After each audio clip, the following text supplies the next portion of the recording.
Oh my God. I want your perspective too, because you are the king of analyzing your team, and I love that. But I just don't know the avenue. And I know you don't either. And I trust Amarim to take you guys to in a place where you can become more of what we think you should be as a club. But like the whole thing about him playing fullbacks at the wingbacks, which is like not what he usually does. But he has to because you don't have the players. Like I think it all comes back to the players problem. Like that's just the biggest. 100%, bro. This is the one thing about United that like actually I can accept, right? Is that the more we lose, the more drastic the changes will have to be. You know what I'm saying? Like, I think with Ten Hag already gone, it's kind of obvious that this is the players. I told you who knows how many times last season that no matter who's in charge of this team, that we're gonna have the same issues with these stupid ass players that should have been gone years ago. And was I a little bit delusional when Amarim came and won a game or two? Maybe a little bit, maybe. But everybody and their mother knew that wasn't gonna last. So I'm not surprised in the slightest that we're losing games like this. And it's just, oh my God. The thing that pisses me off is seeing the narratives of like, it doesn't look any different to Ten Hag or to any manager before that. I disagree with that, but the individual errors and the performances is, oh my God. Well, and it's naive to think it's going to be totally different when the squad is the exact same.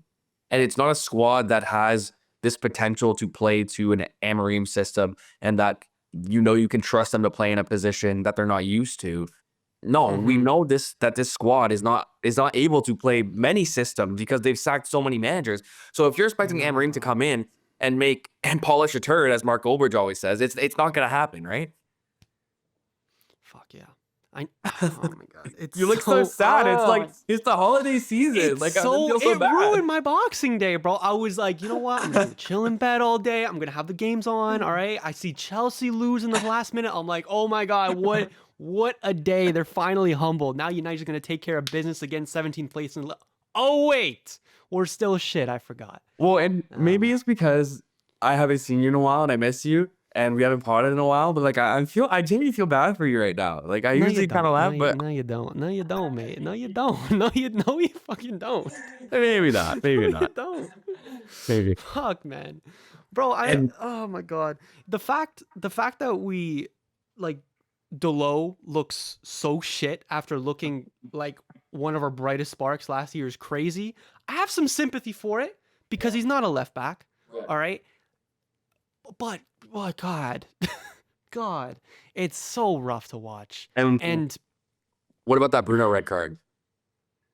Is that again? Like I don't really fault him, but I don't know. It just adds to my narrative. So what do you think? It's a silly challenge.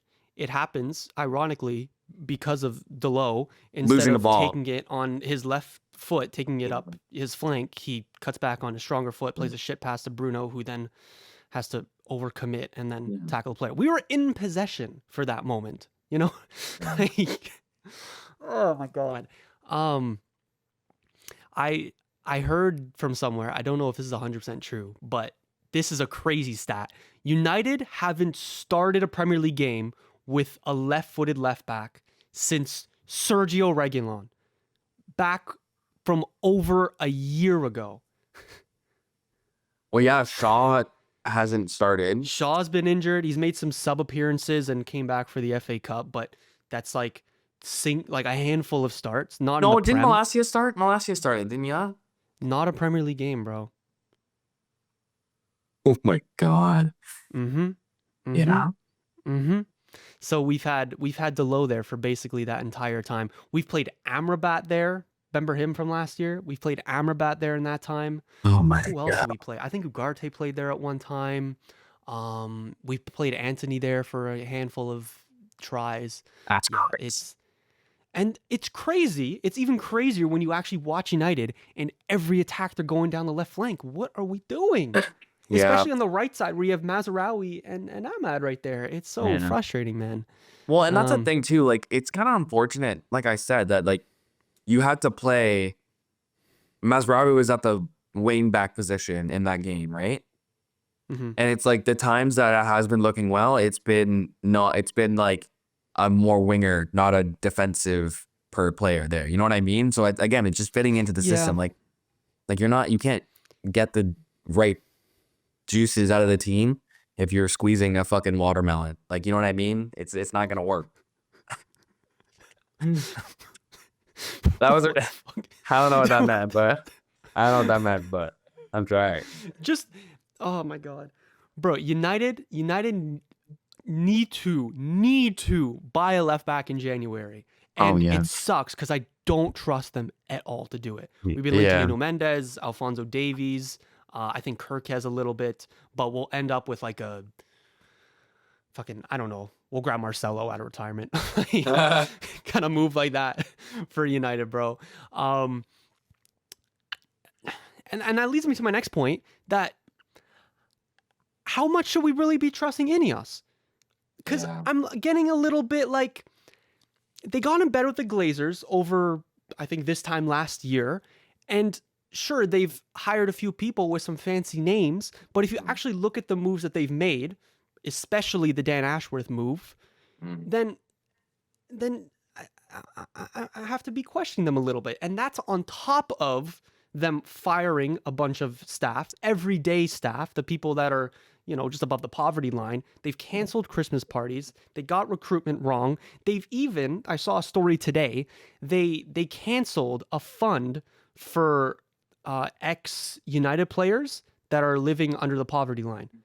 It's like 40 grand a year they put into this fund, and they didn't even notify this like union of former players until the payments just stopped coming in. So they're making some egregious and quite small budget cuts, and yet it's unreal. And at the same time, they're telling us about, I don't know, we don't know if we can make this move or that move in January because there's fair play that, and there's FFP this, and Premier League financial rules this, and it's just so frustrating. Like, there was a story on Christmas Day that came out about what Qatar's plan would have been if they bought United, and I don't want to harp on it too much because that ship has sailed. And you hate me every time, but the article was that day one, they would have cleared our debt in the billions. Day two, they would have taken us off the stock exchange. And day three, they would have announced plans to plan a new stadium. Ineos haven't made half that progress in a year. That's all I say. Of course, it's an upgrade from the Glazers. I'm not fucking denying that. But let's not pretend like Glazers aren't here still. Yeah, right. That's true. And increasing ticket prices and all the other cost-cutting shit they've been doing, all right, that's like Glazer-esque moves. That's something that we'd expect from those people. But instead, it's Ineos who's... Anyways, all that to say, I don't really trust them getting a good left back. Yeah. And I feel like you probably need a window to validate all of this little side hustle, whatever they're doing.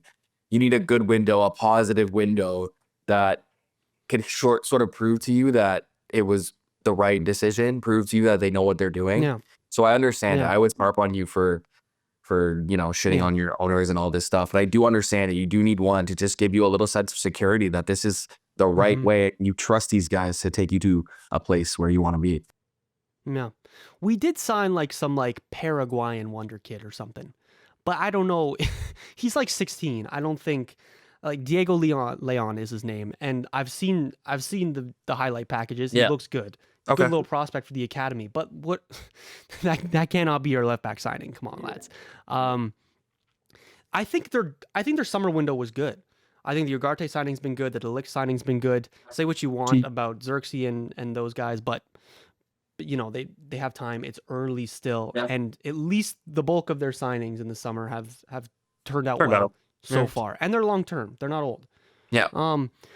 But at the same time, bro, I was saying back in the summer that we should get a left back. I was harping on about Milos Kerkez, and now they're back in for Milos Kerkez. Only now they'd have to pay double or triple the price they would have had to in the summer. So it's moves like that where, like, it doesn't seem like they're future proofing that much, and now we're paying the price for it, isn't it? Bit weird, the Nuno Mendes story. We asked Antoine about what he thought about it, and he doesn't really believe it. He thinks Nuno Mendes is just trying to get a new contract, which I could see. Really interesting. I mean, I guess players do that. I think his contract runs out in the summer, or at least next summer. Okay. But I mean, players do that, but it's just like it's a weird. It's just it's a weird situation to put yourself in the club in. Like, I don't know if so you tell someone to get a rumor out, and that's just, I don't know, just weird. Good little player, maybe a little injury prone, but underappreciated at PSG. I wouldn't mind him. Another Portuguese man. I know someone who would love that. Anyway, he's gonna jump ship. You probably should. Again. Oh my god. Again, Yeah. He's gonna jump back on ship, is what you mean. Yeah, no, he's a good player. I mean, at this point, you just need a body that's left-footed. Like it's gone to that point, right? You just need a body that can play on the left side. So take your pick. Yeah. Well, that brings us on to Rashford. He has not been in the squad since the City game. He's done. Rashford is done. Yeah. He I think, yeah, since we potted, he came out with a story saying that like he's ready to leave. He wants a new challenge. That seems like ages ago at this time. It does. But he hasn't been in the squad since. Ruben was asked about why that is. Ruben said if he's still not in the squad after 4 games, then you take what you want out of it. Like, it's pretty obvious what's happening here. Rashford doesn't want to be here anymore. And if he's one of those, if he's gonna be like that, then fair enough. Then then good riddance, whatever. Have fun in Saudi. I don't care. It's a little sad because he has been here since he was a little kid. A lot of good memories under him, but a lot of bad memories too. And the thing with Rashford was that he had moments. I mean, this is about a lot of players, but he had moments of literal brilliance. Like, I think a lot of people look at him as a guy that was supposed to be, not like Martial, he was supposed to be, but a guy that like you just didn't really see ever falling off and just continuing his trajectory from, 2019 and all this stuff. But in the latter stages of his career, what he's become is just an on his day guy. On his day, he can do this. Like, it was always just thinking about moments in time of his career that he was really good. And on his day, yeah, he can do that. But that consistency has always never been there for him. So it's unfortunate. It really is. Yeah. And the way he's going out too. But yeah, I obviously I don't have the connection to him that you do. But to me, it's just like this is just something that I needed to happen. So yeah, it's sad, but it's just it's a microcosm. This time 2 years ago, we were arguing between him and Saka, dude. Like, that's how. The most frustrating thing, if he had just been a straight up flop for the past couple of years, and it's time to move on, then fair enough. We know it. The most frustrating thing about Rashford is that we know he has it. We've seen him have it. He's had world-class seasons. He was in Ballon d'Or conversations 2 years ago. And now, we're ready to take 30 million for him for someone to just take him off our hands. And then there's the stories of him going out, partying. There's all the stuff about his PR agency, put out this puff piece and do this good deed to. I don't know. He just seems like just a brand more than a player, and he seems to apply himself more off the pitch in his extracurricular activities than on it. And it seems like he's kind of given up around United over the past few years, and that's quite sad. Well, that's just what you need gone. Like, I get it, it's sad, but just this is what you needed. Like, you needed someone to drop him and just say, that's it. Like, that's how you get change. I know, we needed a sacrificial lamb, yeah. Yeah. But the he's worst not part the only about this is that he's not the only one. That's the thing. Yeah. The worst part about this is that now he's dropped, we're still losing, and fucking Rashford FC is going, this is why we need Marcus. This is why you can't drop Mark. And we said the same thing with Ten Hag, right? You get Ten Hag out, everything will be fine. You get Rashford. The grass is not always greener. We got rid of 2 problems. Great. There's 30 more. Yeah. Like, these times with United is kind of numbing because you just knew already how far you were, but Yeah. it's just yet another reminder. We've talked for 18 minutes about United. Is there anything else to say? Because I'm ready to move on. I got nothing, dude. I got nothing. Just like you.